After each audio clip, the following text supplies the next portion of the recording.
Her headstone reads 1872 to 1951, nearly 80 years of life, but for decades the stone itself was so overgrown you could barely read her name. Today we're uncovering the story of Sarah Stinson Barber, a woman whose journey began in Canada and ended here in Watertown, New York. Sarah was born in 1872 in Ontario, Canada, the daughter of Andrew and Ellen Stinson, both hailing from Ireland. And the 1881 Canadian census shows her as a young girl in a large family with siblings named John, William, Thomas, Rachel, Mary, and Bella. Those early years gave her a strong family foundation, but like so many Canadians of her generation, Sarah eventually crossed the border into New York, where her life took a new direction. She married Charles Barber, a carpenter originally from Ontario, and together they built their household in Watertown.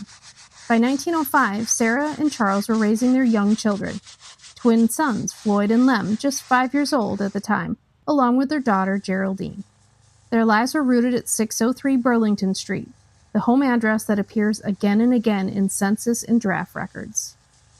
As the years went by, the family grew. In the 1930 census, Sarah and Charles were still at Burlington Street, this time sharing their home with daughter Geraldine, her husband Harold Ellsworth, and the couple's 3 little girls. Their house must have been a busy and lively place, 3 generations under one roof.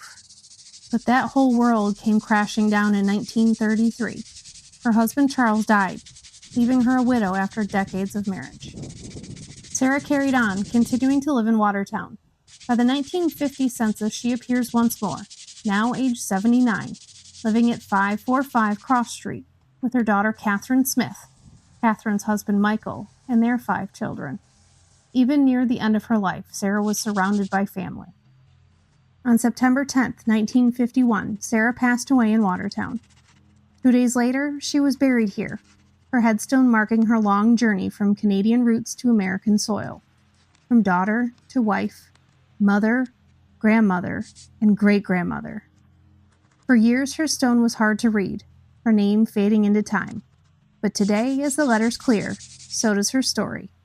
We remember Sarah Stinson Barber, whose life stretched across countries and generations. Until the next stone, thanks for watching.